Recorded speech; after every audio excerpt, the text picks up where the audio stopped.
വൈകുന്നേരമായപ്പോൾ just കുറച്ച് സാധനങ്ങൾ മേടിക്കാനുണ്ടായിരുന്നു കേട്ടോ. അപ്പോൾ ഞങ്ങൾ പുറത്തിറങ്ങിയതാണ്. നെസ്റ്റോക്കെ ഞങ്ങൾ കൂടുതൽ പോവല് റാഷിദിയ വണ്ണിൽ. അപ്പോൾ അവിടെ കുറേ ഓണത്തിൻ്റെ എന്തൊക്കെയോ ഐറ്റംസ് കൊടുന്ന് വെച്ചിട്ടുണ്ടായിരുന്നു. നല്ല ഭംഗിയാണ് കേട്ടോ അന്നത്തെ നെസ്റ്റോ കാണാൻ വേണ്ടിയിട്ട്.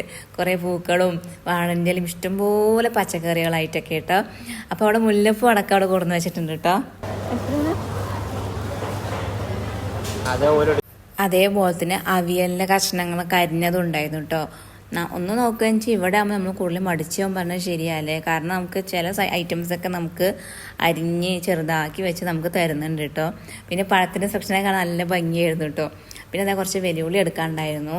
പക്ഷെ ഇവിടെ വെല്ലുവിളി നമ്മൾ തിരഞ്ഞ് കണ്ട് പിടിക്കണുണ്ട്. കാരണം പല തരമായിട്ടുണ്ടാവും. നമുക്ക് ചീഞ്ഞതും മളിഞ്ഞതും കേടുവന്നതും ഒക്കെ ഉണ്ടാവും. അപ്പോൾ നമ്മൾ തിരഞ്ഞെടുക്കണം. ഞാൻ നോർമലി എടുക്കലില്ല, കൂടുതലിക്കായിട്ട് എടുക്കൽ. ഞാനപ്പോൾ അവിടെ ഉള്ള സാധനങ്ങളൊക്കെ നോക്കിയിരിക്കുന്നല്ലാതെ വെല്ലുവിളി പോയിട്ട് തിരഞ്ഞെടുക്കുകയൊന്നുമില്ല, കൂടുതലിക്കായിട്ട് എടുക്കൽ. പിന്നെ ഈ ഒരു ഐറ്റം കണ്ടുട്ടോ. ഇതെന്താ സംഭവം എന്നറിയില്ല. പക്ഷേ അതിന് റേറ്റ് 45 ദിർഹം വരുന്നുണ്ട്.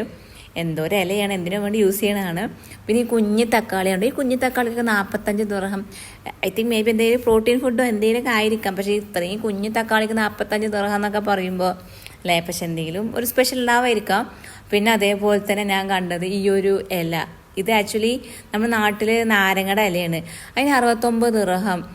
പിന്നെ ഞാൻ നേരത്തെ പറഞ്ഞ പോലെ തന്നെ ഇതേപോലെ ഈ ബീട്രൂട്ട്, ക്യാരറ്റൊക്കെ നീളത്തിലുണ്ട്. കുറച്ച് നീളത്തിൽ അരിഞ്ഞു വെച്ചിട്ടുണ്ട്, കുറച്ച് ബോക്സായിട്ട് അരിഞ്ഞു വെച്ചിട്ടുണ്ട് കേട്ടോ. അങ്ങനെ പിന്നെ നമ്മൾ നാട്ടിലൊക്കെ സുലഭമായി കിട്ടുന്ന ഓമക്കായ്ക്കൊക്കെ അത്യാവശ്യം നല്ല റേറ്റ് ഇവിടെ വരുന്നുണ്ട് കേട്ടോ. പിന്നെ ഇതേപോലെ കുറച്ച് ഇളനീരൊക്കെ കൊടുന്ന് വെച്ചിട്ടുണ്ട്. ഒരുപാട് മാങ്ങ ഉണ്ടായിരുന്നു കേട്ടോ. കാരണം അച്ചാറൊക്കെ ഇടാലോ വെച്ചിട്ടായിരിക്കും ഒരുപാട് മാങ്ങ ഒരു കൊടുന്ന് വെച്ചിട്ടുണ്ട്.